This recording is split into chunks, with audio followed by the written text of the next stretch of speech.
me know. Want some, get some. How about those friggin' Pirates? Yes, I am a pirate. You have to go with the Pirates because, of course, they have cannons and everything. It's a pirate's life for me. Be proud of who you are and what you are. You're Pirates. It is a first down. Pirates. Because when you're at East Carolina, you go for it every time. Or you don't coach at East Carolina, you don't come to East Carolina, you don't play at East Carolina with a weak heart. Write it. I don't think I've ever been in a building as loud as that was. It was deafening in there. We will get to Omaha. I can promise you that. Red and purple all night long in Eastern North Carolina. You're watching The Sports Objective, the podcast for Pirates.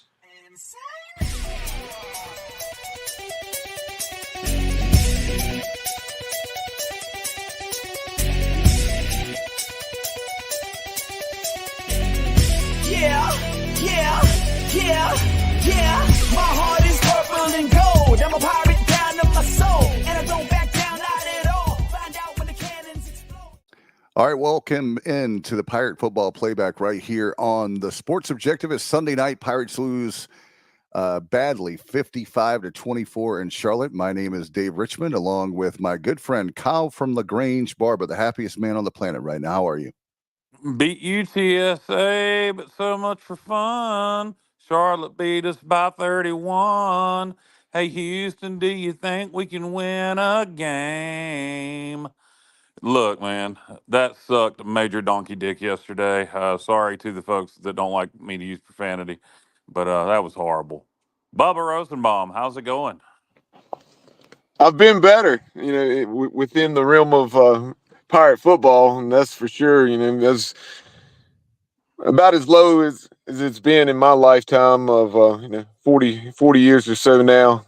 Following the Pirates, just with everything considered, that's worse to me than losing to A&T at home. It's just, and now obviously Charlotte has certainly purchased some talent. And I'm sure we may mention that at some point, but 73 players, no doubt. It's just, it was downhill from the get-go. They ran the kickoff back in the midfield, go right down the field. We go 3 and out after we had the opportunity to hit a big play on the jet sweep pass. Anthony Smith put it on the money, and unfortunately we didn't make the catch. And then, like I said, go 3 and out. Then they went right down the field again. You're in that immediate 14-0 hole. Then we did respond. We put a drive together and should have had a touchdown, but unfortunately get stopped and have to settle for a 38-yard field goal, and then we get it right back. Put a 3-play 74-yard drive together that was really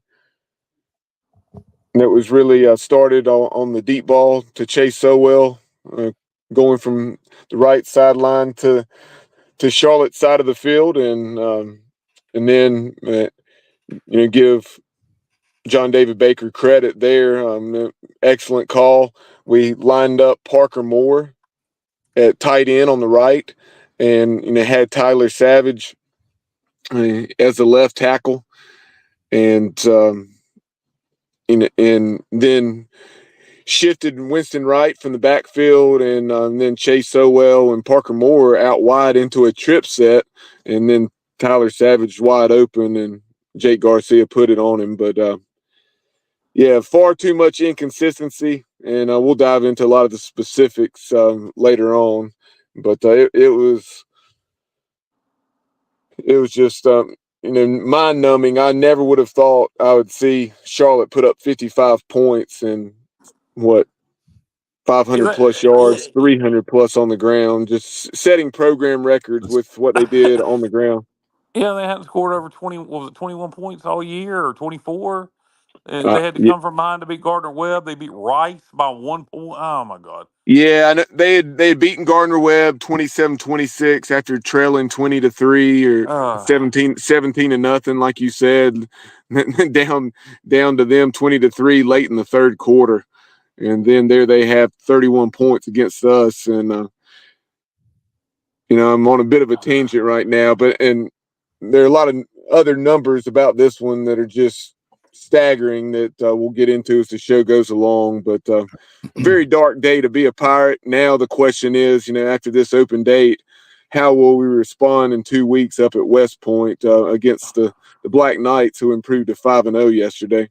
Let's bring in Matt Simmons, who's up in that area in Connecticut. While we bring in Matt, by the way, guys, want to talk about this really quick because I know we're going to talk about football, and I need your help, guys, and all our listeners and viewers. One of my high school friends, he is putting together, he's been taking stuff up to the mountains, and we need a tractor trailer.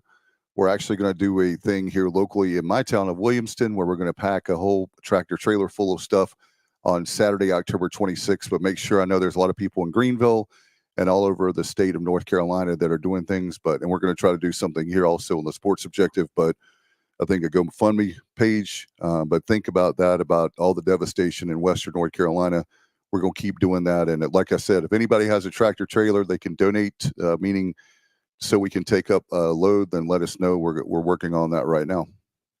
And we bring in Matt Simmons. How are you? I'm pretty good, guys. I've been thinking a lot about what I wanted to say tonight, my opening. And, I had a lot of phone calls and text messages last night from people asking me what happened yesterday in the game. And it took me a little while to kind of even be able to put my thoughts together about that debacle. But the best way I can describe yesterday is that was a total program collapse in every possible phase. It was a collapse from, I'll start with the coaching staff. It was clear that this team was not ready to play.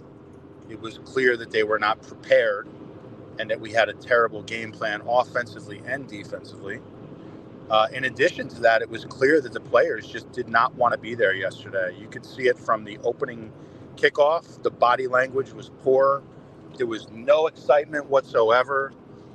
I don't know if our players just thought they were going to, waltz into Charlotte and just steamroll the 49ers. I don't know if it was overconfidence.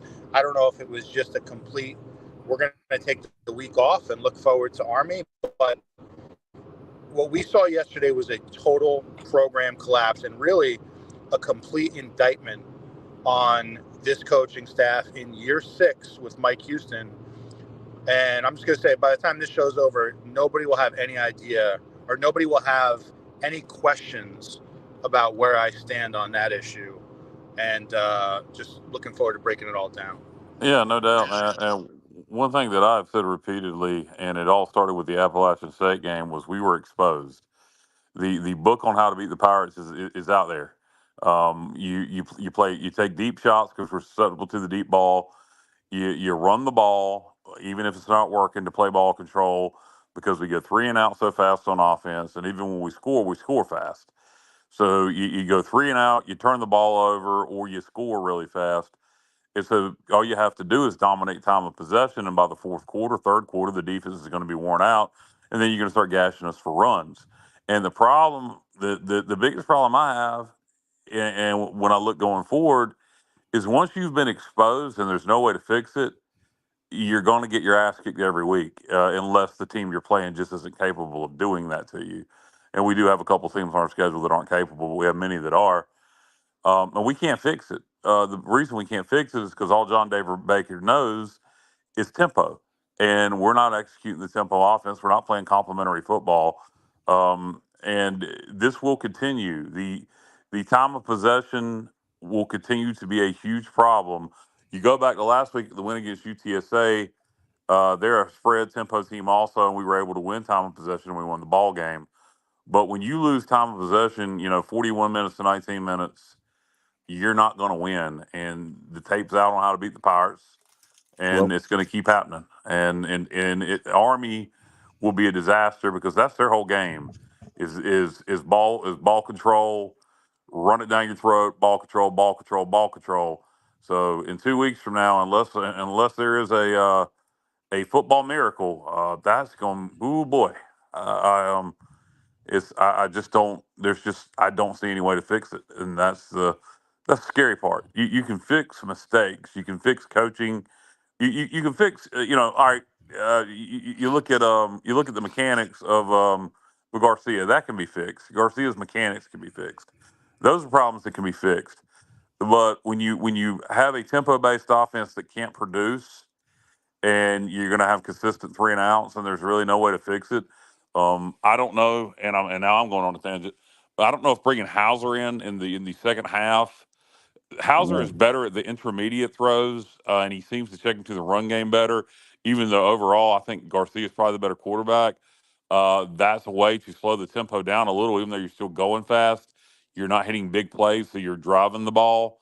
I don't know if that is the thought going forward. I don't know, but I really don't see a way to fix the problem. And once you've been exposed, go back to 2010 when we were exposed against UCF, which led into the Navy game, which was a whole different level of exposure. And Ruffin McNeil had a horrible defensive coordinator named Brian Mitchell, and we didn't have any talent, and you couldn't fix it. And once you're exposed, you're exposed. I think that it's a matter of they should have all they had to do was just sit Garcia down for a series or two and calm him down and put him back in. The reason we got quote unquote exposed is because Hauser hasn't played. Why would you put Hauser We were in? exposed against Appalachian State. I know what you're saying, but I'm not putting sure you Hauser. do. No, I do. I do. I'm not sure. stupid. I'm not I stupid. didn't say you were, but I know that, but you keep that inference, that dig is like that. I don't know what I'm talking about. well, So you just went into something that had nothing to do with what I was talking about. So therefore, I wasn't sure you knew what I was talking about. I do. I'm saying what I'm saying is I'm adding to the point. I think it was a huge mistake. The mistake was putting in a quarterback who really hasn't played when we needed to win that game. We were down And yes, 31-10 at that point. I know we were, but he wasn't. And I asked him that question. He was not ready as far as you look, you can have all the great practices in the world. You go into that game, it's a whole different ball game, as they say. So to me, that was we should have sat down Garcia, let him calm down a little bit, then put him back in the game. Say, I'm gonna let you watch a series or two from the bench, the sidelines, and we're gonna get you back in there because he wasn't ready, and that's why the score was even worse. We gambled and it didn't pay off. We were going to lose the game if we put Garcia back in. I understand what you're saying, but it has nothing to do with us being exposed. I'm just saying, I know that. I'm just saying, I know what you're saying about that. I'm just saying, I think that nobody's talking about the fact that Garcia really, he wasn't put back in the game like he should have been. He should have been put back in the game. But you said that he was the number one quarterback. It's interesting. Like, we've talked so much about the offense this year. We've talked about just how inefficient the offense will look at times. My biggest issue with yesterday was the defense. And, it was as bad as it can get. Basically what Marshall, geez, good Lord, it's been a long day. What Charlotte said is, we're going to bully you. We're going to put a hat on a hat. All right. We are going to get our running back matched up against your safeties in space. And we're going to bully you up and down the field. And very disappointed in our defense yesterday. First of all, we have a senior-laden D-line. All right, we roll out 4 to 5 seniors every game up front. And we were manhandled up front. All right. I'm upset about the scheme. We were outflanked all night, completely outflanked.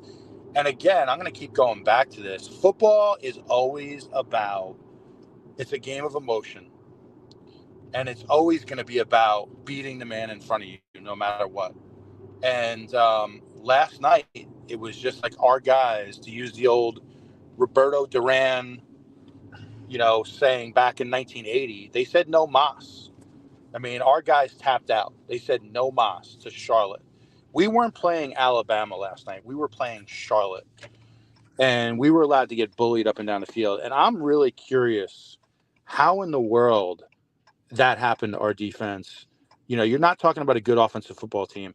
And I'm curious, what was our game plan going into that game? Because our defensive coordinator had no answers whatsoever for that team. Stevie Fly, who, high school football coach, we all know Stevie, but for the listeners, high school football coach at Northeast Academy, said it looked to him in that game like Houston had lost the locker room. Did y'all see that? It certainly looked like it. I'll jump in on that. I mean, it certainly looked like it. I saw players that it looked like they didn't want to be there. As soon as we got down, the body language was awful, and we just got physically beat up.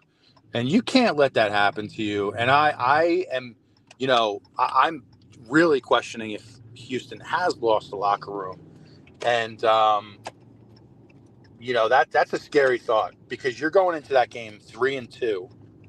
All right, with everything to play for. You're 1-0 in the conference. You have everything to play for, and to come out like that with just no emotion whatsoever, that's a scary thought. Yeah, I wonder, last week against UTSA, the defense had to carry the game because the offense kept stalling in the fourth quarter. And I wonder when we got down 14-0 early because Charlotte came out with all the energy. And, Bays kind of warned us about that the other night. He said he would approach the game like a Miami or an NC State. He said, because they're going to bring all this energy. The crowd's going to be into it. And I kind of wonder if them getting up 14-0 on the defense, they said, oh, God, well, the offense isn't going to be able to bail us out of this. And at that point, they just quit. I know the time of possession was ridiculous. Like I said, there were times the defense stepped it up, but by midway of the second half, it was over. I mean, they were just gashing us. Yesterday was bad all around, offense, defense, special teams. Nothing would go our way. I mean, it's we are a bad football team. And another thing, why do we keep dropping punts? It is amazing. It has amazed me to this point with all the friggin' punts we've dropped that one hasn't been picked up and ran back for a touchdown. That's going to happen eventually if we don't stop that crap. But Bubba, what did you see in terms of Houston? The theory that Houston may have lost the locker room, or did you see that yesterday? Yeah, I certainly saw less than 100% effort. It was pretty disturbing to me, and you guys know I never leave games early, but there with about 12 minutes yesterday, I checked out when they had that 65-yard run. It was right before we threw the pick six on the tunnel screen, and on the deflection there to Stone Handy, their defensive lineman. I didn't find out what happened there until later on. I just heard the roar of the crowd, but by that time, I was a good 100 yards outside the stadium walking to my car. But yeah, that was and just something seemed off. That, like you're saying, the energy and just the body language, from the get go, it was odd. And I've had that conversation about this very thing with multiple, Pirate fans today. Just how off everything seemed, just from the jump. And it's just tough to wrap my mind around after the way we were embarrassed by these guys in our house last year. Yes, we only lost 10-7 and had a chance to win the game late, but anybody that saw that game knows how Charlotte dominated that game. They outgained us 330 to 127. And I'd honestly forgot about Zakai Barker, as B. Pays had mentioned there. That certainly didn't help matters, but certainly no excuse either. And that, he's of course the one that has the mic in his helmet, making the defensive calls. So that was a large hurdle to overcome, but you cannot. We have quality depth, and that cannot happen. Charlotte had 13 possessions in the game, and really, if you look at it, they had the ball at the end of the first half where they were just not even really trying to score. So that you could toss that one out, and then they had a possession at the end of the game where we didn't stop them, where they just ran out the final 5 minutes. So in essence, they had 11 possessions, and we stopped them 3 times. They had 6 touchdowns and 2 field goals. Yeah, horrible, just beyond horrible. And You put it on the offense and the defense for that performance because Yeah, it was a team loss. Offense, defense, special teams. yep. We've punted the ball very well this year, but did not at all yesterday. Our kickoff coverage was below average yesterday, and Noah Perez did convert a 38-yard field goal. So hats off to him for that. But it was undoubtedly a team loss.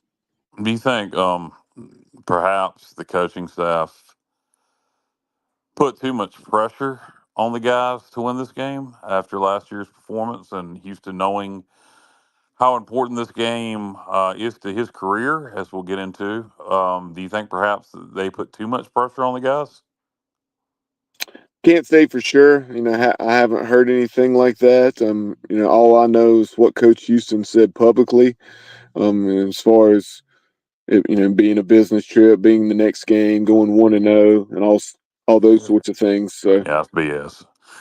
yeah. I mean, you don't get beat the way we got beat last year. Held to 127 yards of offense and not able to run the ball at all. And really, the only reason we didn't get shut out is because Charlotte muffed a punt inside their 10-yard line. So yeah, it's just it was downhill from the get-go, and you had a glimmer of hope there.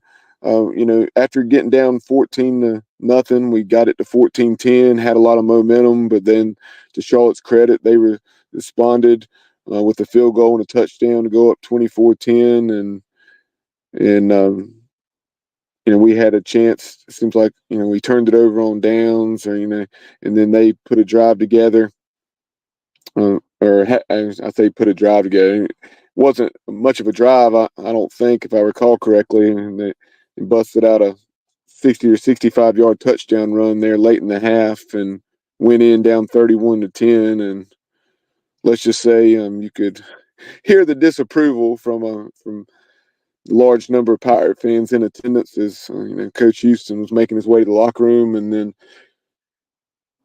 to our guys' credit, we came out, had a 48-yard touchdown run from London Montgomery. Who Really had one nice, more carry the rest of the game. yeah, really nice run down our sideline. And then you talk about that, him having limited touches despite that 48-yard touchdown run. Winston Wright, he didn't have a touch in the first half. We did make a concerted effort, to get the ball to him early and often in the second half. But at that point, it was Academic.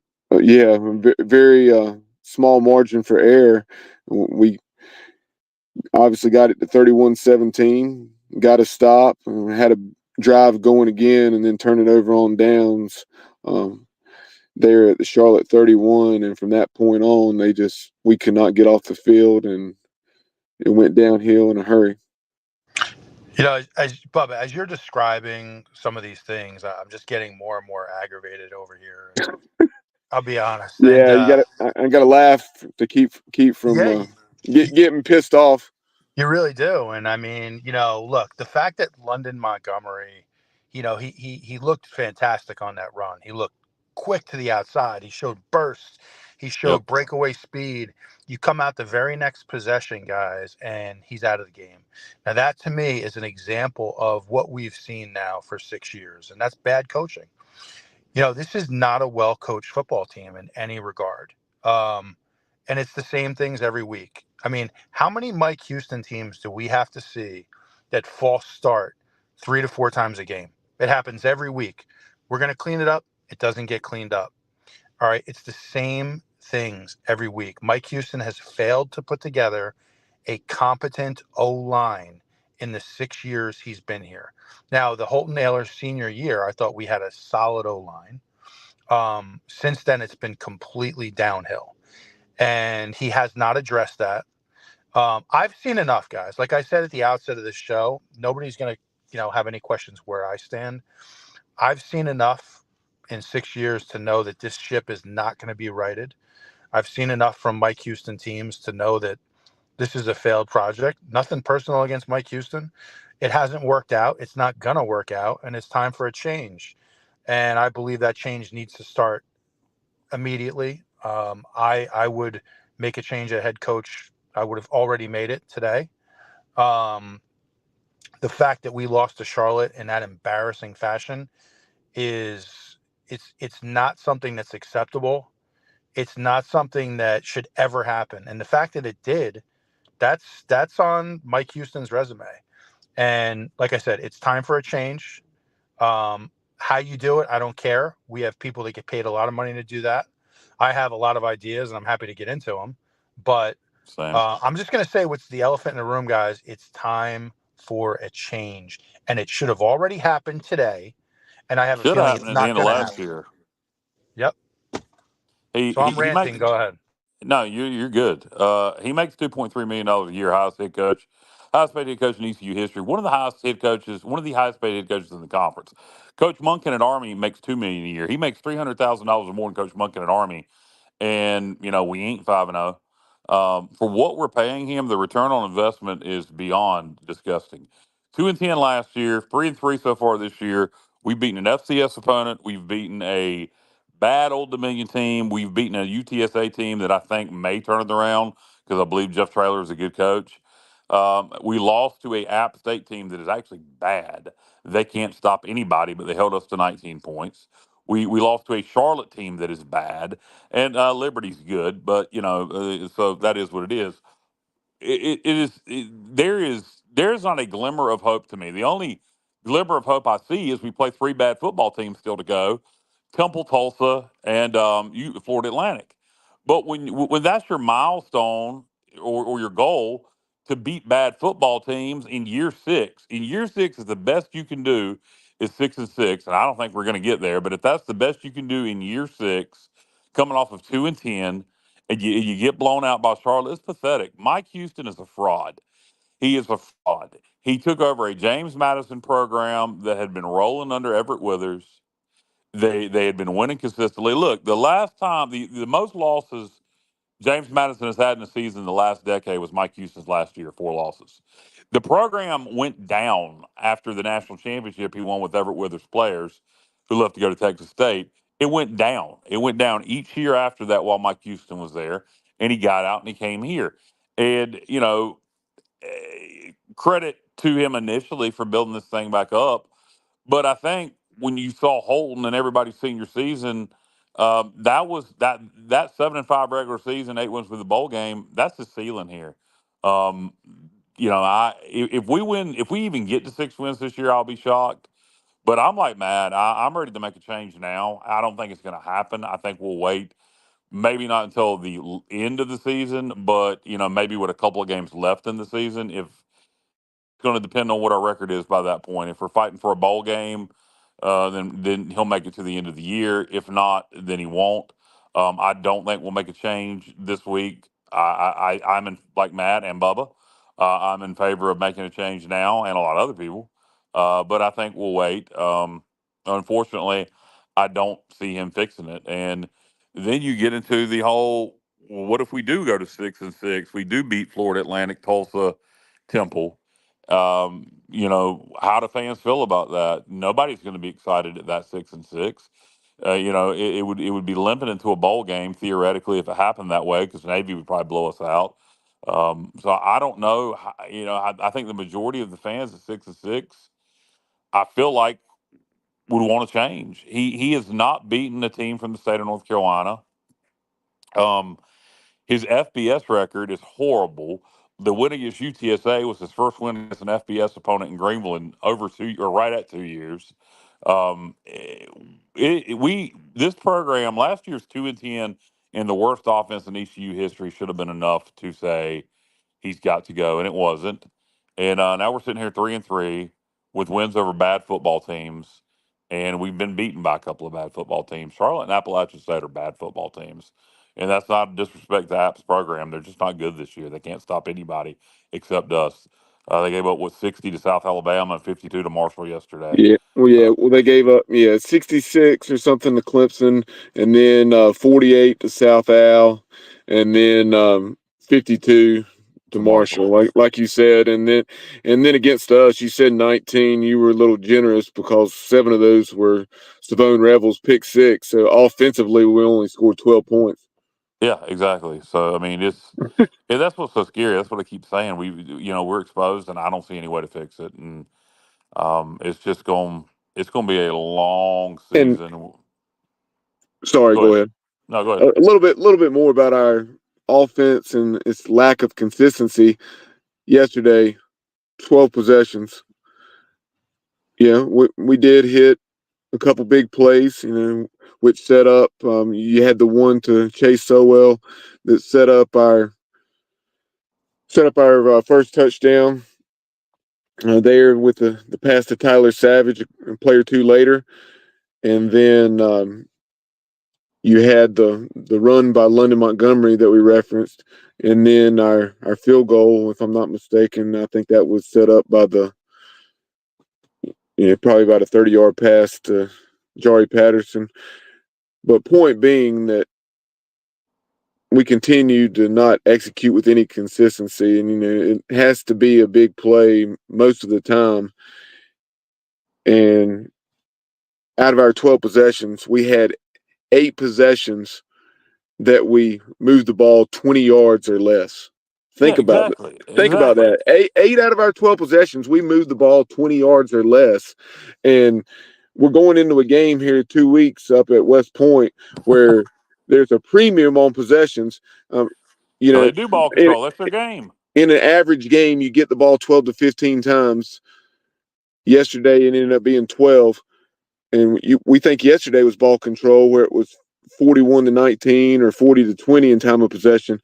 If we play the way we've played to this point in 2 weeks, you may get a touchdown in each half, and then 3 possessions in each half that are 3, 4, 5 plays, and it could be 45 to 15 or something in time of possession. Now, I mean, we have to execute with some consistency, and however we need to get that done.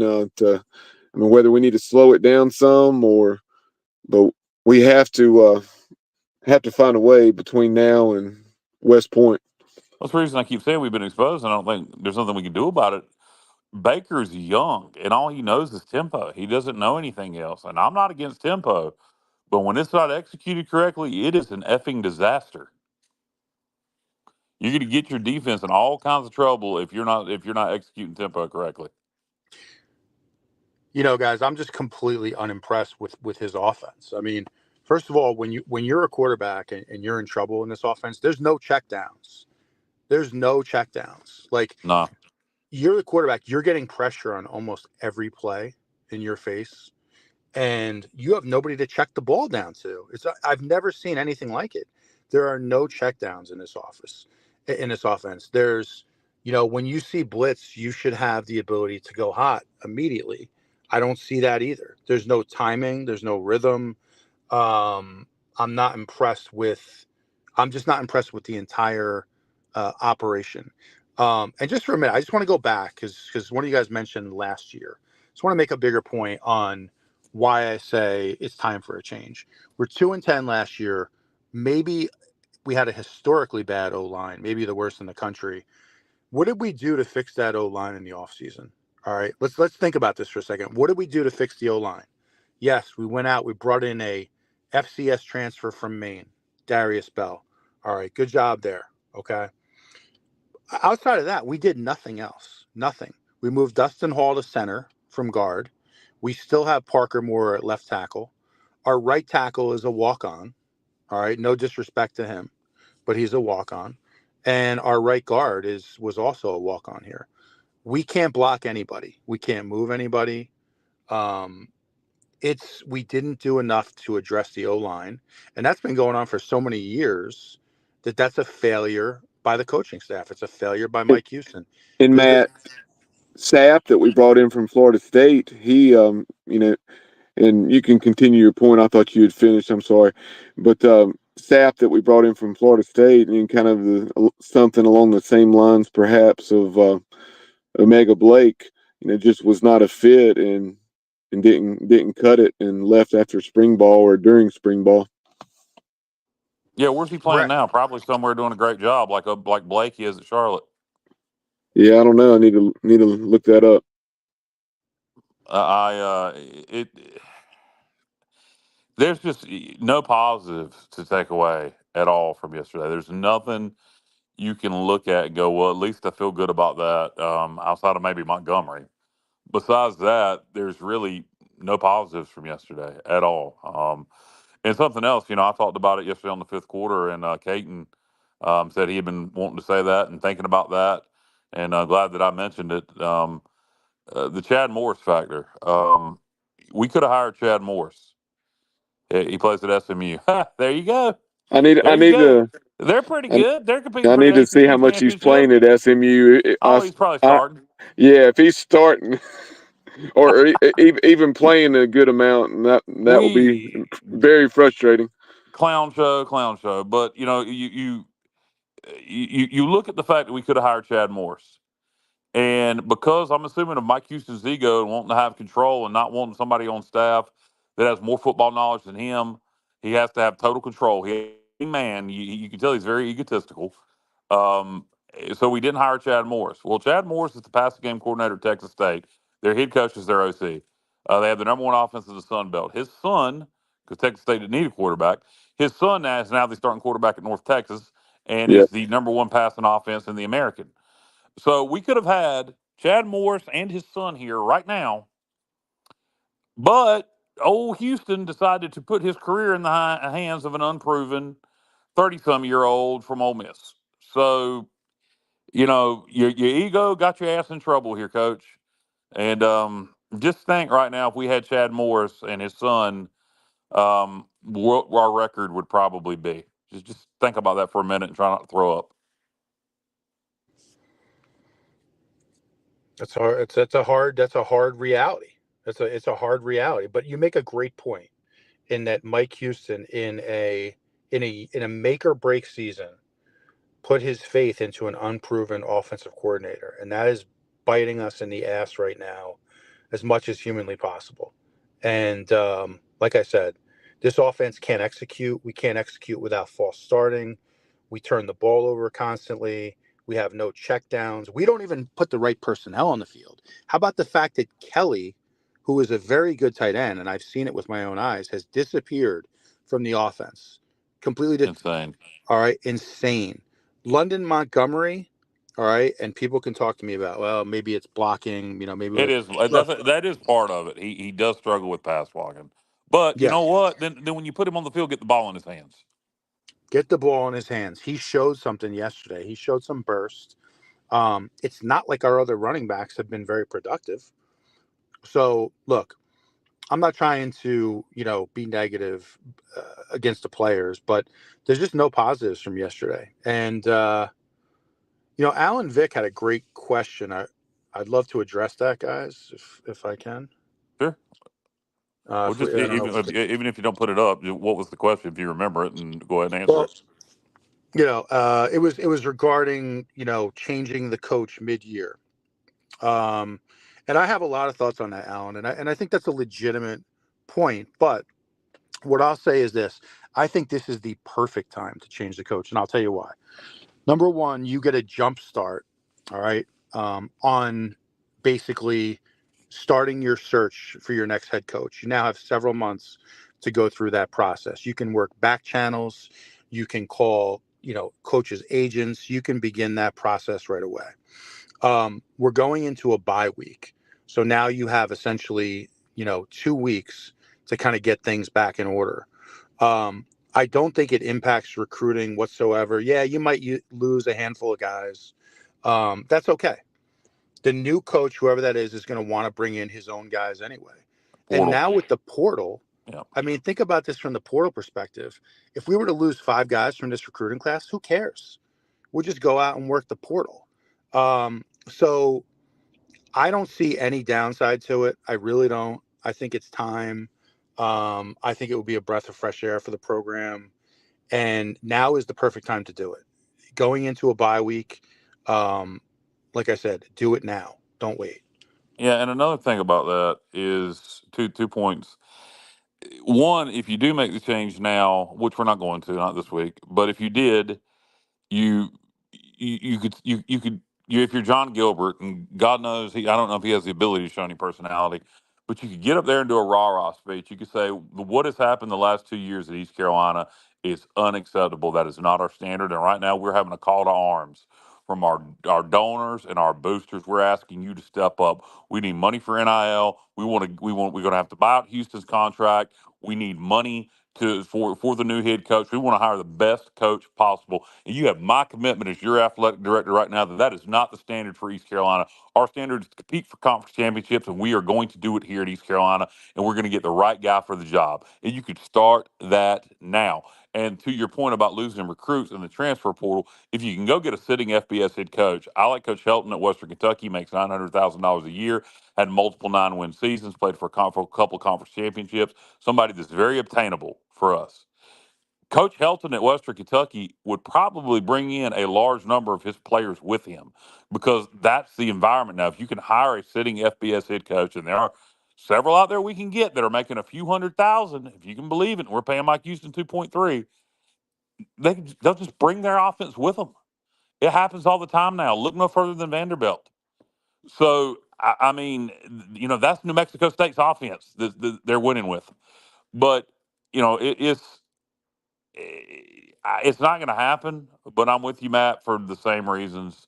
I think in the current football environment, I think it makes sense now more than ever. The only argument that you could make against it is early signing day, but again, with the portal, I don't think it matters. And you're going to fire him if he doesn't win, in November. So you're still going to fire him before early signing day. So really, what difference does it make? Now, if Gilbert believes in Mike Houston and believes that he can still make it to a bowl game, and if that is what Gilbert deems as success at East Carolina as 6-6, then okay, keep him and see what happens. But I got a feeling a bunch of donors ain't going to see that as success. So it's going to be interesting to see how it plays out. I don't think we'll get to 6-6. But if we do, Ben, for now, I think we're going to keep him until the end of the year. It'll be interesting to see what would happen at 6-6 if he would be retained or if he'd be let go with that loss to Charlotte. I don't think we're going to get there, so I don't think it's going to matter. But I think now is the time. Keep supporting the program. Keep going to games. Right. If you live close by, somebody like Bubba, I wouldn't be traveling from Charlotte. But if you live close by, keep going to games, keep supporting the program. But you need to be coming up with your coaching list. You need to be making suggestions. You need to talk to people, contact big donors, contact board members, let them know how you feel, send emails about how you feel about the current situation of Pirate football, and suggest people. Do your research. Don't just throw out names. Don't say, Skip Holtz or and I have nothing against Garrett Riley, but I don't think we can gamble right now. Garrett Riley has a huge upside, but I don't think we can gamble on an OC or an FCS head coach right now. I think we have to get a proven FBS head coach, whether that's a sitting head coach like Coach Helton at Western Kentucky or a former head coach like Dan Mullen. I think right now we cannot afford to gamble. We need to make a safe hire and get somebody in here we know can win at this level. And maybe Houston shocks me and we go 7-5, but I'm not gonna hold my breath. I'm not gonna hold my breath. If you look at the remaining schedule, so I've got it right here, obviously. You have the bye week, you have Army. Loss. Temple was a win. Potentially. Temple played well against UConn yesterday and blew out Utah State. Yep. Florida Atlantic, I feel good about. Should be a win. Here's the thing: if the next four games, you can go 3-1. I really believe that, and I think that's why the middle. I'll tell you this. The Tulsa game, that Thursday the 14th, that is a huge game for Mike Houston, and you better beat Houston. You better beat Tulsa. They're in Tulsa. Well, potentially, if you beat Temple and you beat Florida Atlantic, the Tulsa game is huge. If you don't win those two games, that Tulsa game really ain't going to matter. I know, but I don't think they're going to go 3-9. I don't see the team going 3-9. I don't. I'm calling 4-8, but we'll see. But as No, I far as don't. going three, you said 3-1 because I know you said you think we'll probably lose at Army, Dave. Yeah, So after that, that run of Temple, FAU, and Tulsa, I just sure, and there's no doubt we could win those games, but based on what I've seen thus far, I mean, and we've won. Don't forget, we've won 3 FBS games in a year and a half. I have not seen what I need to see to make me think that we're going to be able to have a 3-game winning a streak. 3-game winning streak. Right, I know, but also this is this is the part of the schedule. This is the part of the schedule that you got to win, and if you don't, that's why we said why there are a lot of us that are upset in many different ways. The Charlotte game was huge. We talked about the fact of last week, not to get in politics, but we said just like a presidential race, how do you get to 270 electoral votes? How do you get to 6 wins? Charlotte was one of those 6 now, or 7 wins even. Now the who knows? The Army game, I don't see that as a win. But the way this team is played, one week they look like a well-oiled machine. The next week they look like that they've not played. Well, they have potential there, Kyle. They haven't put a game of 4 quarters, obviously. Well, here's the thing: when you talk about how bad Tulsa is, how bad Temple is, and how bad Florida Atlantic is, they're saying the same thing about East Carolina. I And know that. and Charlotte was supposed to be a win. We were a 9-point I realize. road favorite. They had beaten Gardner Webb by 1 point and Rice Baby by 1 point, and they whooped us like a scalded dog yesterday. And then you go back to App State, and it turns out that was a bad loss. They're a bad football team.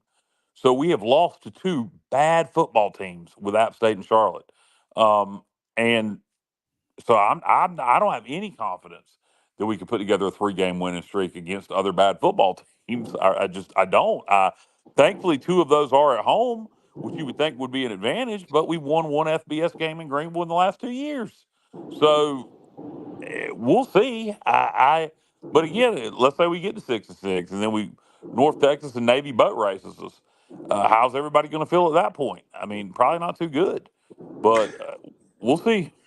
Yeah, As you yeah. And guys listen, know, I'm a glutton for punishment when it comes to going back and watching the game on ESPN via the app, and I just can't help myself to just see how certain things unfolded that I couldn't get the best view of live. But the commentators for yesterday's game, they were like, "We're not stunned that Charlotte's winning the game." They're like, "But East Carolina was, nearly a double-digit favorite." Like Yes. Kyle just pointed out, they were blown away that we were getting blown out like that at one point, down by 38 points. Yeah, there was no excuse for it, and who in the world would have saw it coming? And as Monica has said here on the screen, it's shocking that we're looking at the schedule for easy wins. It's pathetic. And this is year 6, year 6, not year 1. This is year 1 bullshit, but this is year 6. Right. The If you worst, guys, the worst performance in the Mike Houston era yesterday, Year 6. halfway through year 6. Horrible. Not Ruffin McNeil year 1 against Navy. Year 6. and guys, just look at it again. Like just to rehash this point. Let's just say we do win 3 more games, right? Let's just say by some miracle we win 3 more games and we get to 6-6, and we make a bowl game. Let me tell you, making a bowl game now is no major accomplishment. I mean, you actually have to be bad not to make a bowl game in this current climate. So making a bowl game doesn't excite me against this schedule to win 6 games. I've just seen enough. I've seen too much poor execution. It happened again. We cannot go through a game without critical false starts. I mean, the most common JV issues continue to pop up every week. We can't game plan. We can't scheme. Like I said, there's no checkdowns in this offense. I've seen enough. So hopefully we do. I would love to see us win a bunch of games. I don't see it happening. Maybe by some miracle we get to 6-6. Does that make me feel better about the program? No, not really. So would you go to the bowl game at 6-6? Well, Who you you asking? go to it, Everybody? yeah. Any of it, yeah. Any of you. If it was in Myrtle Beach, maybe. If I definitely would if Blake Harrell was the interim head coach for it. But otherwise, that's another thing. You know, we talk about firing him now, which I don't think is going to happen. But you could make Blake Harrell interim head coach. What if he gets us to 6-6? Then you probably got a whole different taste in your mouth, and you may want to give him an opportunity. So anyway, would I go to the bowl game if it was in Myrtle Beach? If we went 6-6, yeah. Why not? It's just down the road. Otherwise than that, no. Bubba, would you go? Matt, would you go? Well, considering I'm not even going to Army in 2 weeks, and that's what an Oh, I hour and didn't a hear half you. from my house. No, I seriously doubt I would go.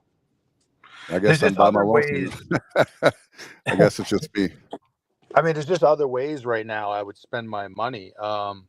It's it was bad enough to have the poor coaching, but what really set me over the top was it just looked like the team didn't even want to be there yesterday, and I just can't spend money on that product. I can't do it. No, I don't blame you. Like I said, if that scenario were to play out, if it was Myrtle Beach, I would probably go. But otherwise than that, no. It's like you said, why spend the money on it? I mean, look, and that's another thing. So a lot of people are not as invested as some of us, and it is just entertainment to them. And those people are going to quit showing up. They're not going to go if they're not entertained. And I would imagine that Temple crowd will be in the 20, probably 25 to 30,000 range. So Uh, and so yeah, a bowl game at 6-6, which I doubt it happens, but if it does, I would imagine it would be sparsely attended again, unless it was Myrtle Beach, because it's just down the road. People would show up for that. Bubba, you're back. Would you go to a bowl game if we went 6-6 this year? Dave asked that question. Just one moment, I'll be back. Bubba's He's ordering fixing to fast eat. food. Yeah. What would you So, like to have on? Would you like fries for that? we got any No. comments coming in that need to be put on the screen? Any questions? Yeah, we got tons. There's so many that. Well, let's rapid fire them real fast. All right, I'm trying to get back up here where I can. Hang on one second, so we can. I'm trying to be fair to everybody because there has been a lot. Let's see. Okay, let's go to Will's here. I don't think we've done this one. Word is Gilbert was able to sell big donors on being 3-3 and good chance of making a bowl game for 3 bowls over the last 4 years, but the X's and O's crowd know this is not the way to go. Yeah, I don't know. If he settled down big donors, he's saying for that. Who knows? I don't know. I've heard lots of things. There was meetings today between big donors and Gilbert and the football staff. I've heard from multiple people that the decision was made today to not make a change during the bye week. But yeah, if you're far as selling donors on 3 bowls in 4 years, when that bowl would be 6-6 most likely, and I just don't even see that happening. I mean, I just don't. If there was something you could point to say, well, this is the reason why, other than playing other bad football teams, I just don't see it. What All else right, we got? here's the big one right here. This is the big question that we have right here for everybody. From our buddy Craig, do you believe in Gilbert? I believe he's a person. He exists. He's real. Do I believe that he is a good athletic director? No. And I think that question, Craig Duchette, is probably, implicating is, do we trust him to make the hire? I don't think we have a choice. I don't think you can. ADs are tied to contracts. I don't see the board having an emergency meeting and firing Gilbert tomorrow and going and hire Scott Weatherby, although they should. But no, I don't believe in Gilbert. I don't believe in Gilbert at all. I don't think he believes in us. He refers to East Carolina constantly as a school like that or a school like us, a school like us. Well, at a school like East Carolina, what the hell does that mean? What the hell does that mean? So no, I don't believe in Gilbert. I can answer that for everybody. Even Dave. Dave doesn't believe in Gilbert at all. Bubba doesn't believe in Gilbert. Matt doesn't believe in Gilbert. No, none of us believe in Gilbert. There's a sense of urgency on that. I'm sorry, Bubba, I didn't know you were going to chime in. I'll just say this real quick. And there's this been he came, I think it was December 4th of 2018, and it was almost 4 years before we had a Pirates Unite campaign. Have they done a nice job with raising the money? Absolutely. But now we're going to have to wait to March because of all the red tape. March of 2025, it's going to be at least a 12 to 15-year project on the indoor practice facility. We were told a couple months ago that it was $500,000 is all we needed for the baseball expansion. Told by several sources. I checked and checked and checked. Now, Gilbert came out recently. We need $2 million for the baseball expansion. Cliff Godwin is one of the best coaches, if not the best coach we have at East Carolina. He's been waiting over 4 years to get this project done. And so, what's the one sport that we have the best chance of winning a national championship? It's baseball. No, and it's I know not. football isn't. Go ahead. No, I was just going to say, I know that we're talking about football, but in addition to Houston not living up to what everybody's saying, everybody has a right to be mad. We have a deeper seated problem at East Carolina. We need to be aggressive. We need to we do more with less. That's who we are. We don't have the money of Texas, Alabama, North Carolina. Even we're not know competing that. with them. But I'll tell you another thing. When you look at that quarterback, I was watching the Duke Georgia Tech game last night. That Duke quarterback is really good. That's the kind of kid that wins for us at East Carolina. We've made a living off of that kid. Even Coach Logan brags about that kid. If he were still coaching, he would have that kid. That's the kind of kid, and I'll put a challenge out to everybody right now. I understand everybody's upset. I get it. But we need to put a lot of money in the quarterback position. Like, if it takes one of our big donors, speaking of big donors, let's give $1 million or $2 million to get a big time quarterback in here. If we can get that for that amount, I think it's about $2 million. That's what I don't think you have to spend that much on one quarterback. I think you get a good quarterback for less than that. I would say, who's evaluating that quarterback? That's the big thing, and that goes back to coaching. Who's evaluating? Get Logan. It was a comment we had. I agree with that. We need to have Logan in to help us with the quarterback position, even if he's at his condo, and I think it's Emerald Isle. If Mike Houston needs Steve Logan to decide who his quarterback is, Mike Houston don't need to be the head coach. I'm just saying, at this point, get people in to help you out. I mean, we need a quarterback. We need a quarterback. I don't think he could have had one. He could have had Chad Morris' son had he just hired Chad Morris. Guys, a big part of coaching is evaluation. We brought in 2 portal quarterbacks this offseason, okay? These guys were evaluated. They were studied. We spoke with their previous coaches. We learned everything about them. We invested in them. So, now listen, I when I watch Garcia play, I do see talent. I do see some ability. Now, it's been inconsistent. It's too early for me to say if Garcia is a miss at quarterback. I'm not ready to say that yet. I see a lot more there. I think the scheme doesn't do him any favors a lot of times, and I think he's figuring it out. But listen, at the end of the day, this is a results business. That's the thing we have to remember. So when somebody asks the question, like, do we believe in Gilbert, or like I know Craig was asking, do we, I guess the only thing I would say is this is a results oriented business. And right now the results aren't acceptable. Our friend Barry Kearney says, hire Scott Weatherby. Absolutely, Barry. He's just the kind of guy, David, I'm talking about, knows what it takes to be successful here. He wants the job. We've had him on 2 or 3 times. His wife is an ECU alum.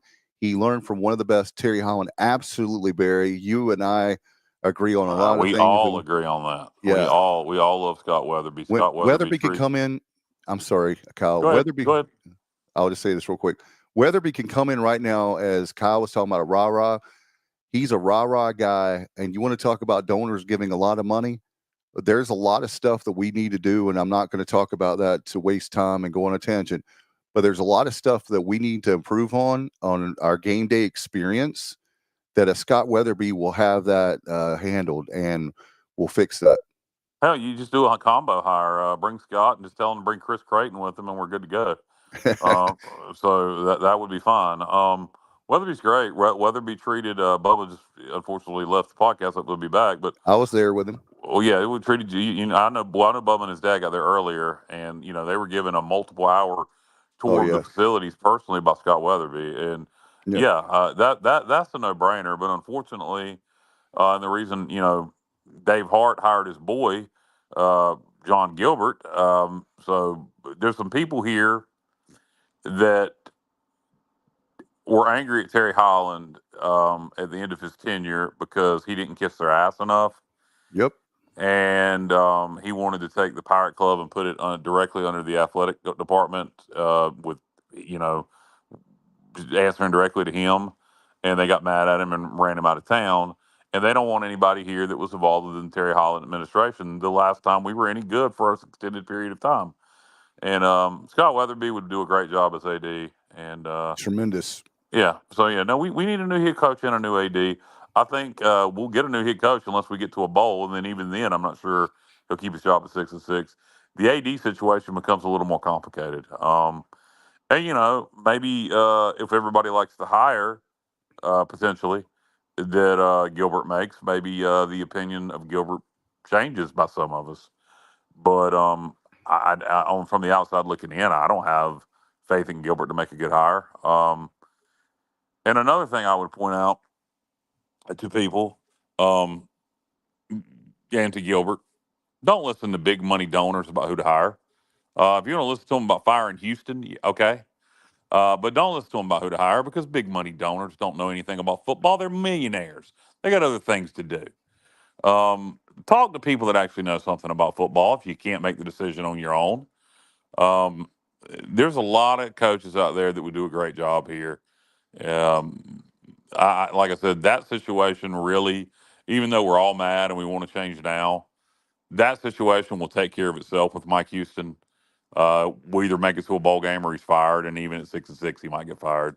Scott Weatherby, on the other hand, or John Gilbert, on the other hand, that's going to take more of a concerted effort. And like I said, maybe if he makes the right hire, and that's another thing, to kind of bring things full circle.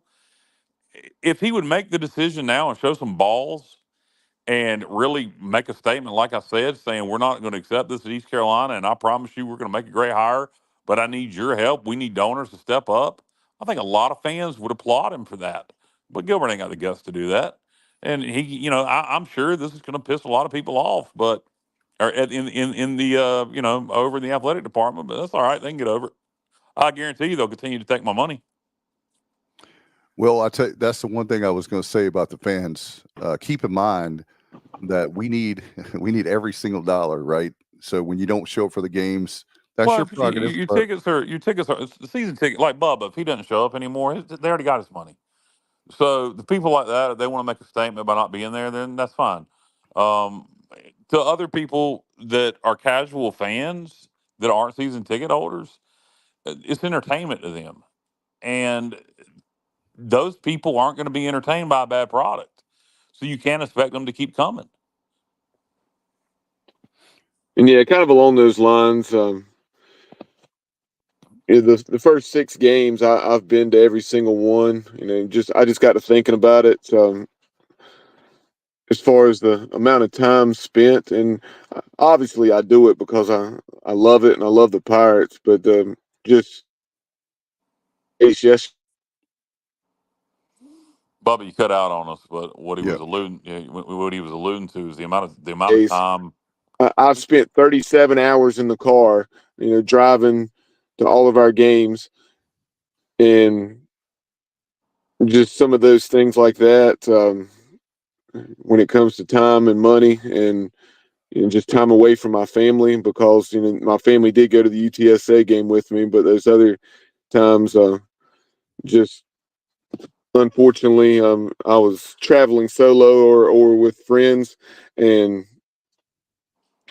yeah, it's just I don't see myself, making the the Temple game, and we'll see how things are going. FAU looks unlikely because it's a Thursday night. If we are playing pretty good football, then make the finale against Navy. Navy. Yeah. So if we got 6 wins, he'll be there for Navy. But any take more Bubba for comments? example. I'm sorry, Go I ahead, didn't mean to man. cut you off. Take No, go ahead. Bubba for an example. I mean, think about the amazing fans we have in this program, right? Think about Dave. Dave drove to Raleigh. He took a train to Charlotte. Bubba has. I mean, I've talked to Bubba sometimes at 2 in the morning on his way Yeah, home from Matt's traveling. keeping me awake. I Yeah, told you, and I told Bubba he could have stayed. I wish I had known. I didn't know he was going to do that. He could have stayed with us there in Appomattox on the way back. I hated that he did that, but I know He got back home from Lynchburg at 5:45 a.m. Yeah, I mean, think but about that. Think about that dedication. Think about the great fan base that we have. Think about all the people that are listening to the show tonight, that are commenting, so passionate lot. about the fan base. Like, we have great fans. I mean, all the people tuning Absolutely. in tonight, we appreciate you guys. I mean, we have a great fan base. Yeah, let's get some more. It's After Matt's done just making his point, let's get to more comments. well, and just the thing I want to wrap that up with is our fans deserve a better product. Absolutely. Yeah, we can. I think we can all definitely agree on that, and we can agree on the fact with our fans, the fact that you know what I've heard many times, and I hear it from people that are in the media. They've said it on our show. They've said it at Dowdy Ficklin. They've said it at Clark Leclerc, being baseball. We have an SEC fan base. It's true, and you look at how many people come to the games. And you look at the fact that with Justin said, I've been to all 6 as well and be there for the rest of the games, I guess, the rest of the season is what he was going to say. Rest of the year. Yeah, he's been to all the games. And Noah said he got back at 6 a.m. from Liberty. I got back about 5 p.m. because we stayed at a friend's house, and I'm glad we did because that was those back roads in Virginia, man. I blew out a tire. Thank God that we were able to get there. But Matt, you make a great point. There's so many, our fans travel, some of the best in the nation traveling, the amount of time, effort, money. That train ride was one of the best parts of the weekend. I got to tell you a funny story really fast. I told Bubba, check this out. This is the way that the Charlotte game went. I'm trying to leave the stadium. They had literally, after the press conference, I'm walking around and all the entrances were locked. And I finally went up to a staff guy. I said, hey, look, man, I'm just trying to get out of the stadium. Is there one exit that I can get out of? He said, yeah. And he pointed to the one. It was across away from me. So I got out. Then I'm trying to get an Uber back to my hotel. And Matt, you would have, and Kyle, you would have died. I literally look on my phone that I've used Uber for about, I don't know, as long as it's been around. And all they had available were those lime green, those lime bicycles and scooters. I guess on campus, that's all they have available. I walked around. I walked up to a stoplight trying to get an Uber, and it was still showing me that. And I had to walk. I literally walked back to the hotel. It was like a mile and a half from the stadium. And Bubba said he wished he could have walked back, but it was really sad. I was like, yeah, I can see myself on a bicycle or even worse, a scooter. But I don't understand why, if you're Charlotte, why you can't have where I can get an Uber ride out of the university. I mean, I know you want to have it around there, but I literally walked to different places and I couldn't get it. And Bubba was like, that I did feel better as far as there was a lot of anger out of my system after that mile. But it was crazy. Yeah, we had one of the only parking spots. Me and Good Pirate has been chiming in throughout the show. Nate Gaminder rode with he and his wife, from Salisbury down to the game yesterday, and we had one of the only parking spots that wasn't in a parking deck. But that little 6/7 of a mile walk from our car was served me well there. Yeah, early on in the fourth quarter.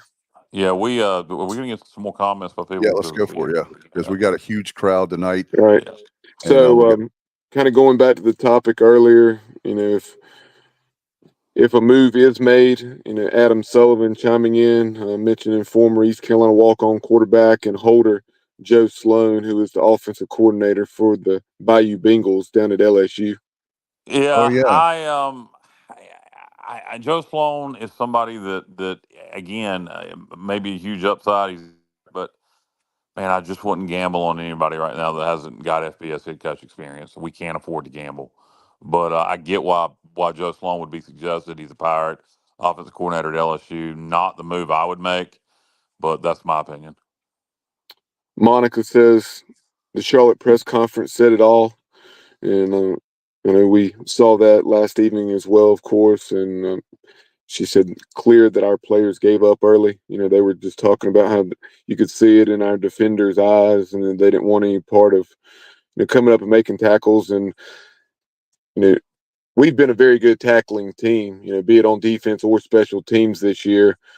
And that was very atypical yesterday. That was one of the things that surprised me the most on just how a Charlotte team that I don't think had run for more than about 135 or 40 yards in a game all season. And that was against Indiana. I think they ran for 133 yesterday. For them to top 300 yards and run for 6 touchdowns was just totally out of left field. Yeah, and speaking of press conferences, Mike Houston yesterday said after the game that blame him, blame the staff. I guess blame me. I'm the one in charge, is what he said, almost direct quote. Well, who else will we blame, Coach? I was considering blaming Donald Trump or Kamala Harris or Santa Claus or the Easter Bunny, but I think I will go with you, being you're the friggin' head coach. Hey, maybe it was like last year. You might want to ask Donnie. Might be Donnie's fault. It could still be Donnie's fault.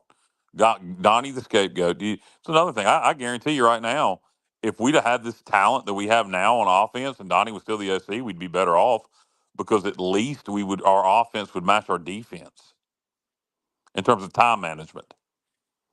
So, what are the other comments, guys? Nate Gaminder said the coaching staff seemed clueless on adjusting the Charlotte scheme. Charlotte's offensive coordinator, and they had an excellent plan utilizing shifts and motions to outflank us, as Matt mentioned earlier. And that was frustrating. After Doug Martin said they were poorly coached.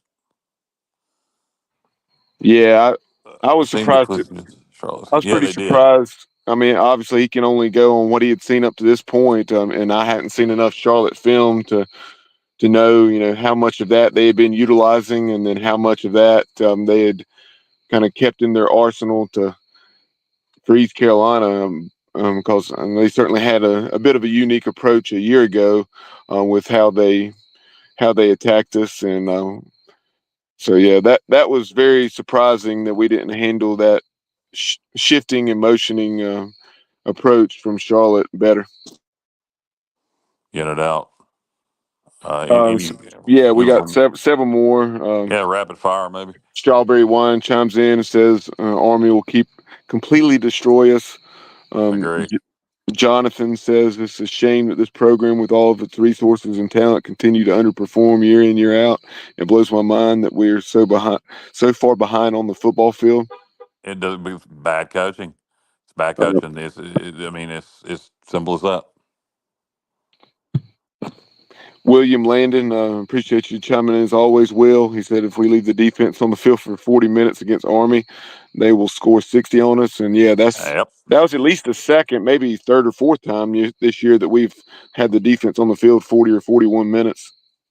Yeah, my predicted score for Army, as if you ask me today, I'm going to go 55-7. Have we seen a line on that? Has there been one released? No, there won't be a line. No, because of the open date.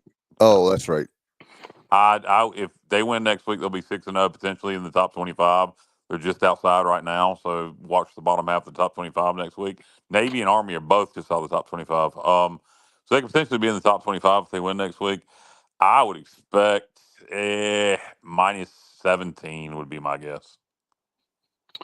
Johnny Robertson, Johnny Stats, appreciate you. This is the first time since 2019 that the Pirates have allowed over 400 yards in 4 consecutive games. They've given up 1,888 yards in the last 4 games. So Wow. you can do the math there. About not quite 475 yards per game. Yeah, that goes back to maybe the defense is just quitting because they're sick of being on the field so damn much. Or maybe they're just tired. I mean, my God, when you have 3 and outs, and that's the one thing is. Oh yeah, they definitely are tired. But I mean, they came out yesterday at the beginning of the game looking like they had.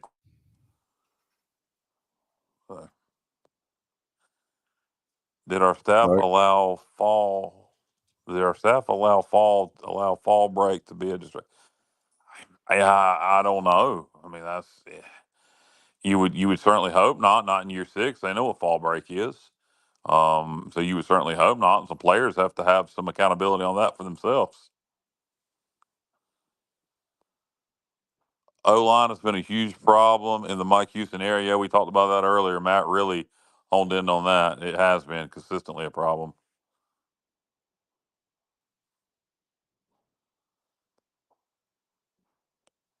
Is anybody else there? Or am I doing the show alone at this point?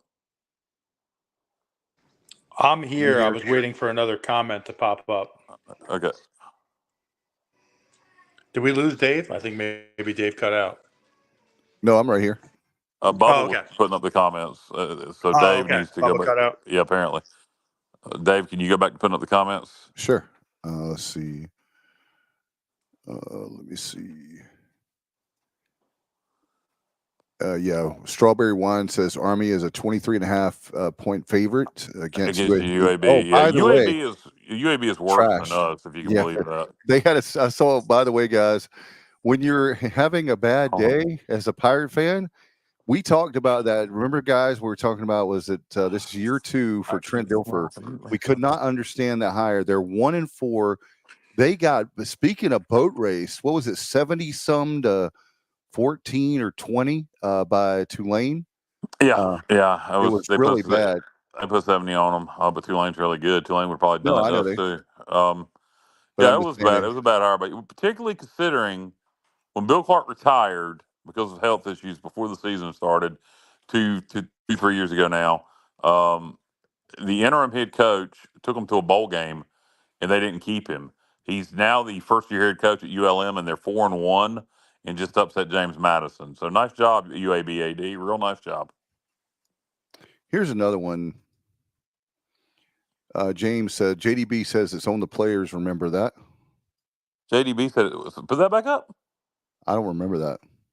JDB said it's on the players. Remember that. I don't. I didn't hear JDB after the game. He must be a previous press conference, I guess.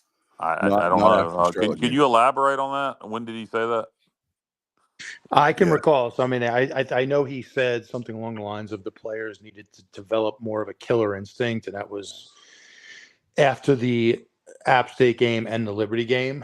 And he said, the players need to develop more of a killer instinct. And what I observed in the game last week was that the coaches needed to develop more of a killer instinct. So I think he had that one wrong. Yeah. He pointed out freshman quarterback at Charlotte. What the heck? Exactly. Pathetic. Vandy. How about that Alabama Vandy game? We were Kyle and I know we're talking about Vandy in the summertime, and the problem is people don't understand that this is not your father's or grandfather's Vandy team. This is actually a legitimate program, and I've been saying for years about Vanderbilt because they have a lot of money, more money than a lot of schools with endowment and just on and on and on. If they ever took football seriously, they would be at least a bowl team every year.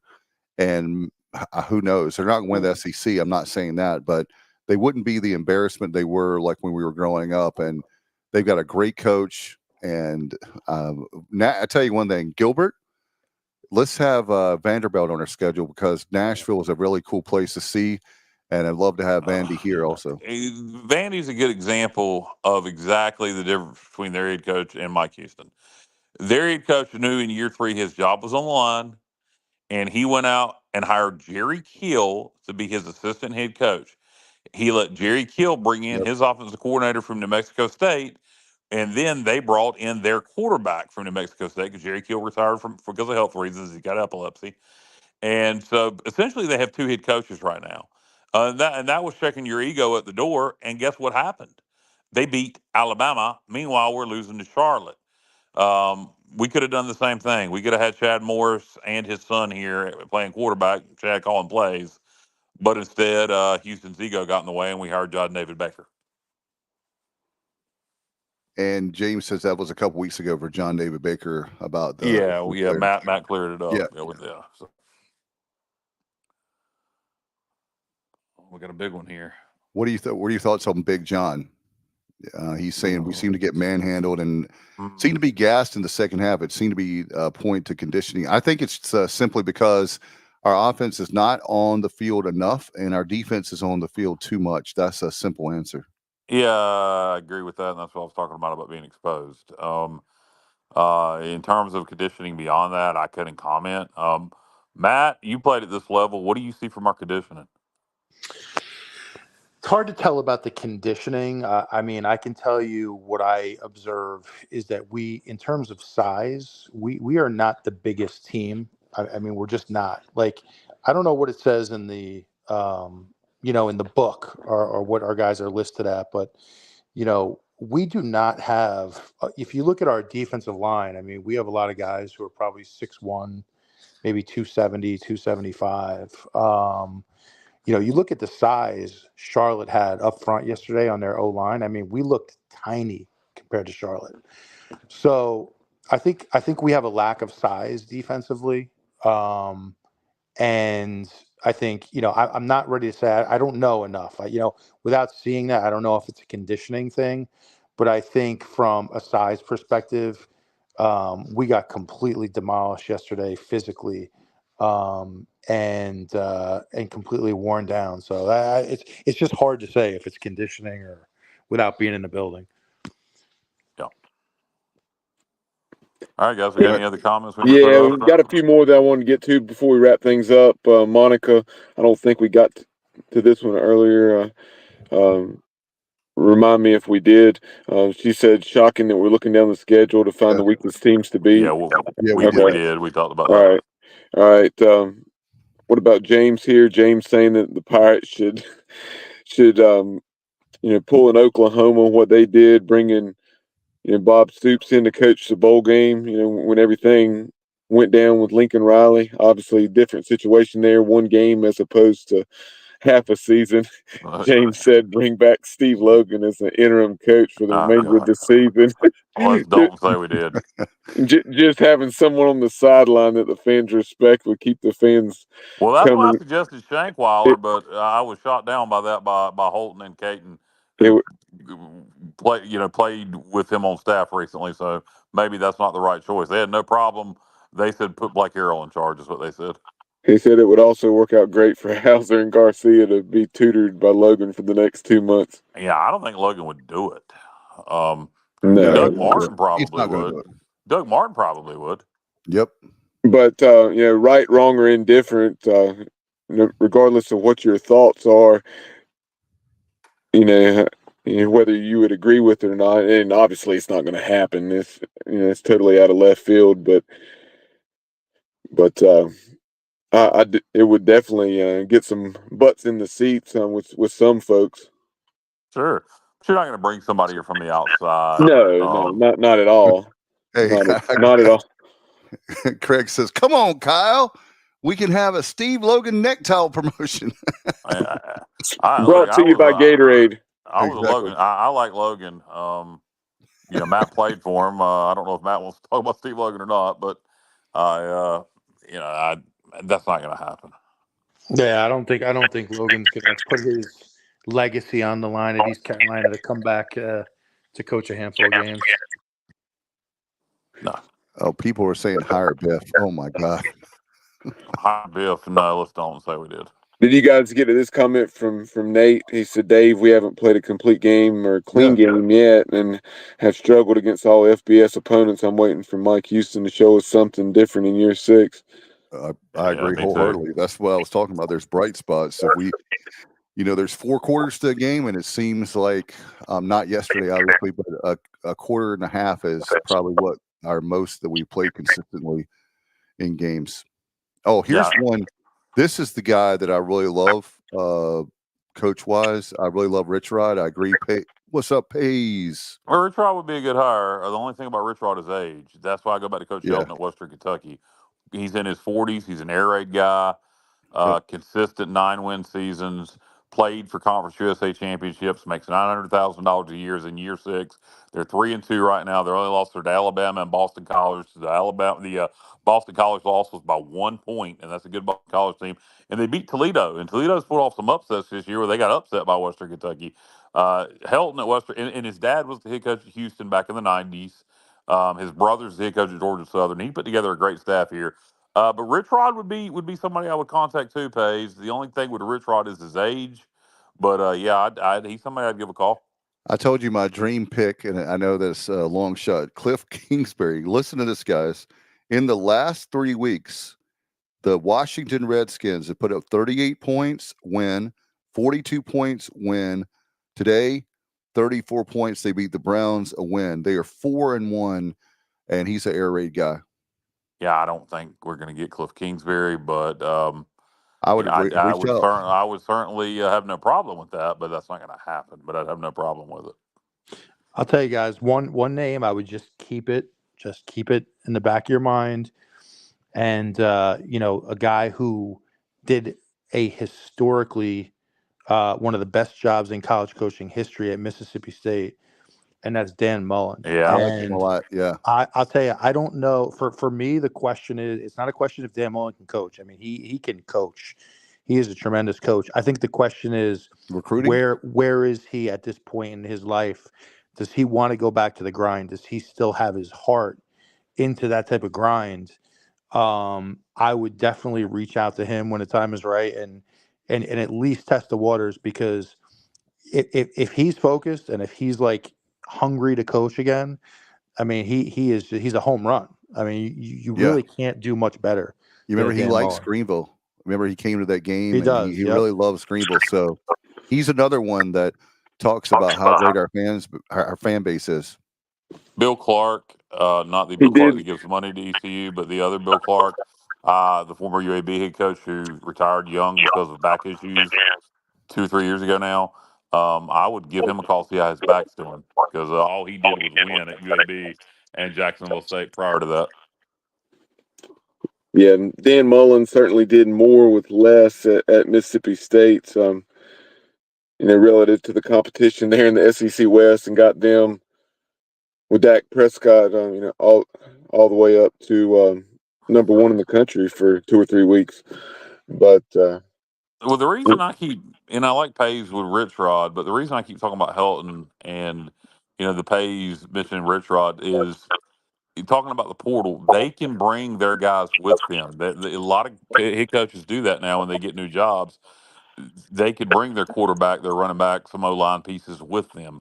So if you can get a sitting FBS head coach, and there are plenty out there making way less than Mike Houston, that would be the way to go. Another comment here from Will Landon. I don't think we got tonight. Well, this one is too funny not to read on air. But he said getting you shit. You want me to read it, Bubba? I'll read it. Getting shit talked by Charlotte fans all the way back to the car was a low point of my Pirate athletics life. I haven't had my wife and small children with me. I would have ended up in jail. There you go. So Will was ready to fight by Charlotte fans talking shit. All I would have said, baby, you're still Charlotte. We're still East Carolina. Yeah, a few students, it appeared to be, were saying something to me on the way back to the car. You should have just slapped the shit out of them, Bubba. You should have just walked over to them and they slapped pulled them. you remember the whole thing? It went. There was a phase where the hey, what happened? Mm-hmm. And so do you remember those videos? And that was used a lot on TikTok. So not really. Okay, so that's what they said to me, and I said, what happened? I said a butt whipping happened. So there's no denying it. I said, hey, hats off to you guys. I said you scored as many points today as you had all season. What did they say back? They just laughed. Oh. Huh. I mean, it is what it is. We got to move on, and thankfully we have the bye week. Do you guys see anything? Oh yeah, strawberry wine, Mike. I I'm hope you're glad Dana watching. Carter watches the show. I didn't know she was a Pirate fan or a fan of the Sports Objective. Yeah, Dina says, Mike, I hope you're watching. You should have been fired today. We will never go to an ECU game as long as you're the coach. We have been Pirate Club members for 28 years. Well, I don't blame you for feeling that way. Now, I would say this, strawberry wine. What if? Do you feel the same at 6-6? I'm assuming you do. If we make it to a bowl, are you in the camp of he needs to be gone even at 6-6? I think I'm asking a question, a rhetorical question. I think I already know the answer to that. I think it's bowl or bust. I mean, I pretty much if he doesn't make a bowl, I think it could still be bowl and bust. I think 6-6 he still might get fired, particularly being Navy is the last game of the year. Navy's probably going to boat race us. James almost got in a fight with a UAB. I know that story. I can tell that story. I believe James. I believe y'all won that game, if I remember right. And he went down and told the UAB players. James used to go on the field a lot for the game, Southern Miss, and told the UAB player, "Good game." And the dude wanted to fight James. And James is a big boy. James is about 6'4", 300 pounds. And he stepped up to the guy, and I think a coach for UAB broke it up. So, oh, my gosh. Yep. Les is saying 6-6 should be fired. Yeah, with this record, with this schedule, I would agree with you. Unless I'll say the one caveat to that, if that 6 win came against the Navy in the season finale, that may be the one thing that would save his job. But my God, Navy is destroying people right now. Dwayne Ledford, mostly former Pirate assistant, Carden as OC and Holton as a QB coach? No, we don't need to gamble. Look, Dwayne Ledford is somebody that under some circumstances I think should get huge consideration. Offensive line coach at the Atlanta Falcons, I'm getting feedback from somebody. Bubba, mute yourself for a second. Former OC at Louisville, but no, we don't need to gamble right now, guys. Our program has been shit for 10 years.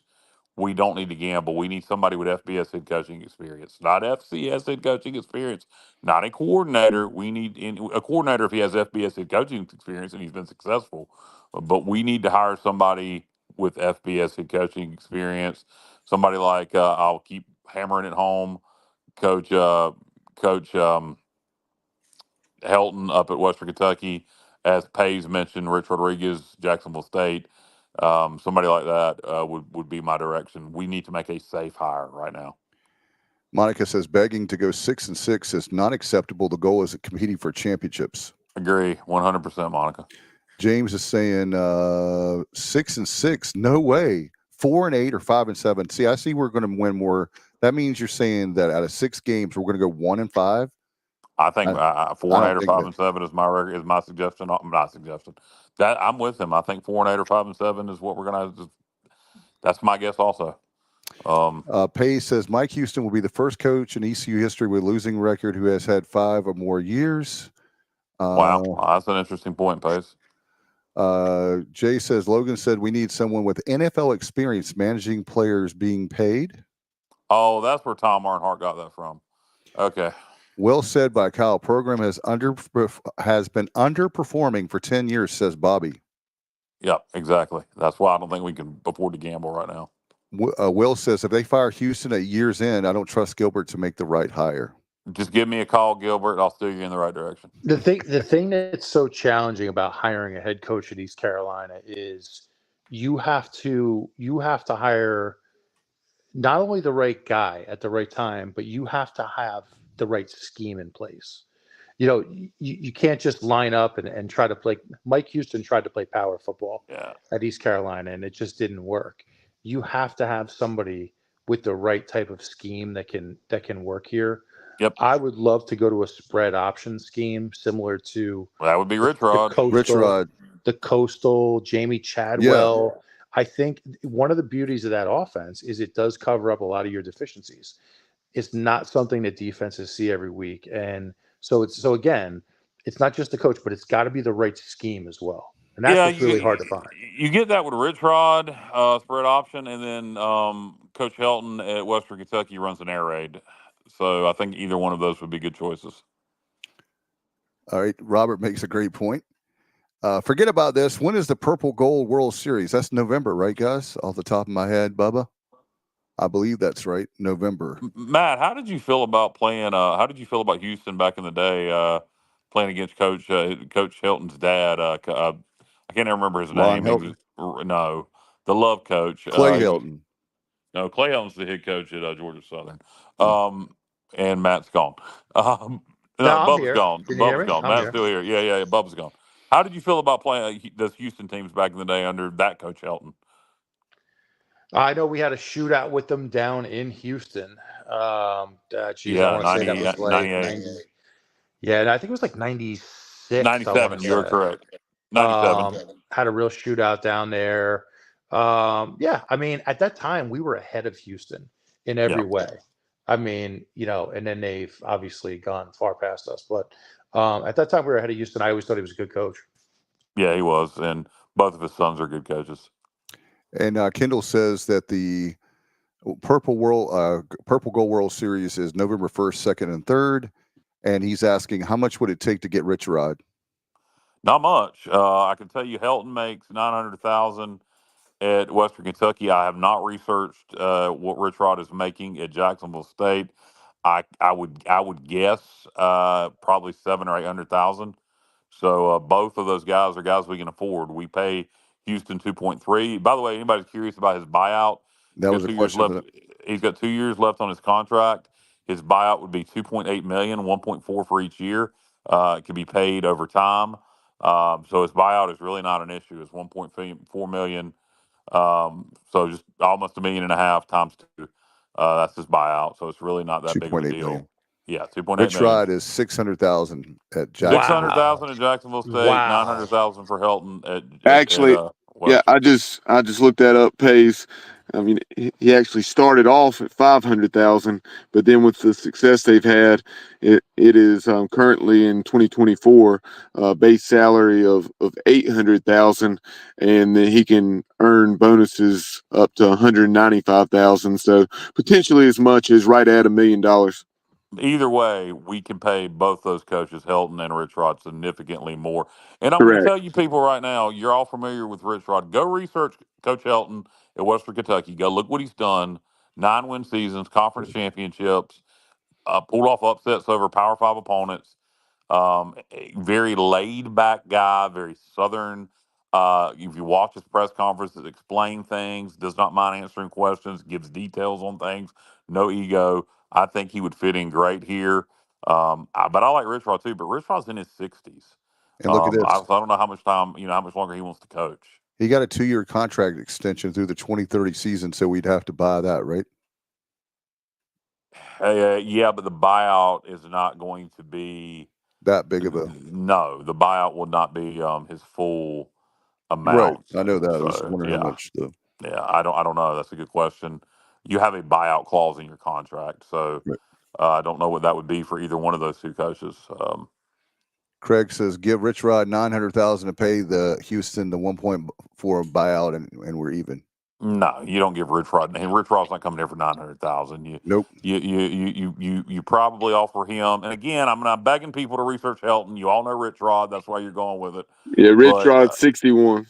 He's 61 exactly. Where Helton is in his 40s. But I would say about $1.5 million is the starting point we need to be at for a coaching salary. I was thinking definitely over $1 million, somewhere between 1 and 2. It won't be the 2 point. No, you start off about $1.5 million. Tyson Helton turned 47 back in June. Exactly. Guys, really and this has been such a negative show naturally because of what happened yesterday, but just to give some hope and some positivity to the Pirate fans. Look, the one thing about the portal is you can turn around a program very quickly. Very quickly. Particularly if you can bring your own players with you. If you have the right coach in place, I mean, let's look at UNLV. I mean, good Lord, UNLV was at the bottom of college football for how long? 25 years? Long time. You know where their How? quarterback, you know where their backup quarterback, who is better than either one of our starting quarterbacks, he was the Holy quarterback Cross. at Campbell. Campbell. We Oh, the played Holy him. Cross kid left, right? He left. He's Yes, the one who their left. quarterback now is the kid from Campbell that played against us Was Yeah, that in Hodge. 20. I talked about it earlier in the show, but I dropped out. I forgot about that. I drove through a bad service area right then. But Hodge Malik Williams, like Kyle Oh yeah. said, we played against him in 2022. You know, he was already playing a little bit. And, they had a package for him. When Sluka on the left, UNLV was the starter. So you had Hodge Malik Williams that became the starter a couple weeks ago. Boy, he's good. What he's done as the starter. He's something like 32 out of 41, or 33 out of 41. He's completing 82% of his passes, whatever the numbers are. And we could have had him, Bubba. Yeah, has thrown for over 400 yards, 6 touchdowns, just 1 interception, and has run for 250 yards. He'd be an excellent fit probably in our scheme. Yeah, we could have had him, and they passed on him. And and speaking of those numbers, a blowout win over Fresno State and an overtime loss to Syracuse. James says could have had Kurt Signetti when we got Mike Houston here. He was at Elon. Yeah. Signetti's a good coach. He was on my short list back then. Let's see. Trey Oliver at North Carolina Central is a guy to keep in the radar too. No, I would not hire an FCS head coach. Hell no. By the way, I do have some positive news for you guys. Okay, Pirate Club folks. If you're not doing anything Thursday nights and you want to earn some priority points, a great promotion they have from the Pirate Club. They're excited to announce all donors can earn 5 priority points by attending the upcoming ECU versus USF soccer match on Thursday night at 7:00 at Johnson's Stadium. In fact, what happens is, and after halftime or during halftime, if you're there, you go up to them and you'll receive your extra priority points. This is a big deal because those of you know that I believe it's this coming year, is when they're going to do the new seating. What is it for football? And so this will definitely help you. If you want to move around, it's based on priority points. And so again, Thursday night is a big deal. In fact, the soccer team right now is 6-2-4. They won. Guys, I wanted to give them Did you some mention, if you did, I'm sorry, I was halfway listening to you at the beginning. Did you mention the reason they're doing this? Yeah, priority points. No, you get priority points for going. It's Right, a fundraiser. 5 priority points. I said That's not the reason they're doing it. That's what you get for going. It's a fundraiser for the people in Western North Carolina. I think they want you to bring things to donate, unless I'm just making that up in my head. Oh, you see? Oh, I see that. Yep. Okay. Yeah. So, You get. Let's see. Bring the items to the match. So there you go. so do they have the items they're looking for, Dave? No, but I do know that. By the way, I got bottled water, non-perishable food items, baby they've got supplies. They've got plenty of water. Non-perishable food items. I know. Baby formula. supplies are in short supplies. Diapers, baby formula, hygiene products. Right. They need like diapers, adult diapers, wipes. Also, by the way, this is one new thing I heard, guys.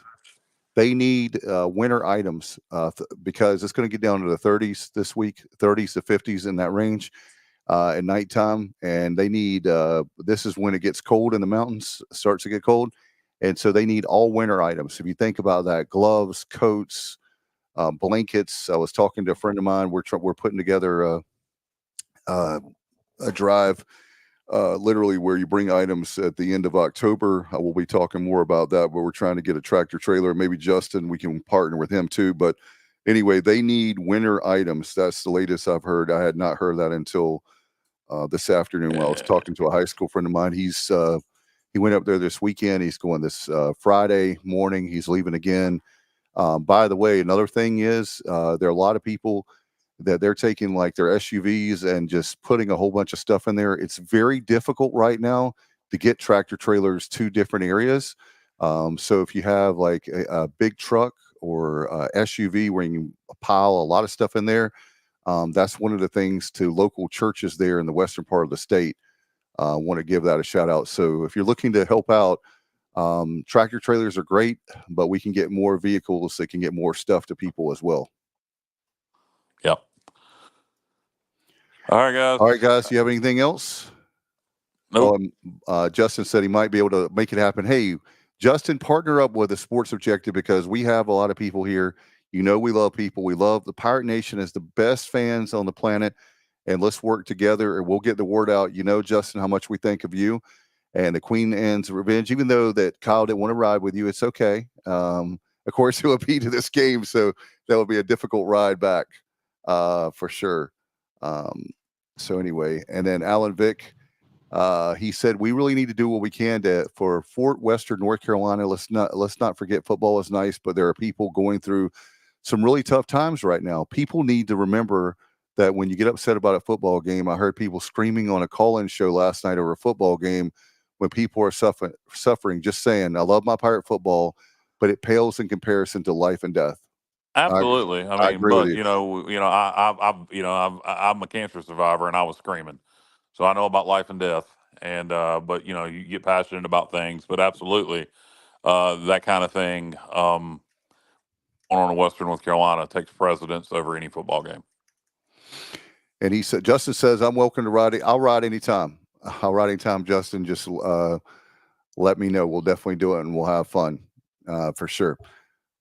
Thank you, Philip. Thank you to everybody. It's been a huge show tonight, and this is like my therapy. So thank you so much. Thank you, Matt. You're awesome. Bubba, you're awesome. Kyle, you're awesome. And all our great fans and viewers and listeners, hold your head up. We'll see how things go. We will, as Ruffin McNeil used to say, we'll beat off. So we'll leave it at that. Anybody else have anything before we go? Last comments? No, just go beat off. Okay. Man, I feel like I said it all. That's all I have. I got nothing left. Nothing left. Nothing left. How about you, Bubba? For words. All right, I guess that's Bubba. He's lost for words. The silence is deafening. Yes, it is. The sounds of silence. All right, the Pirate Football Playback is right here every Sunday night, and it's on the Sports Objective. Good night, everybody, and as always, go Pirates!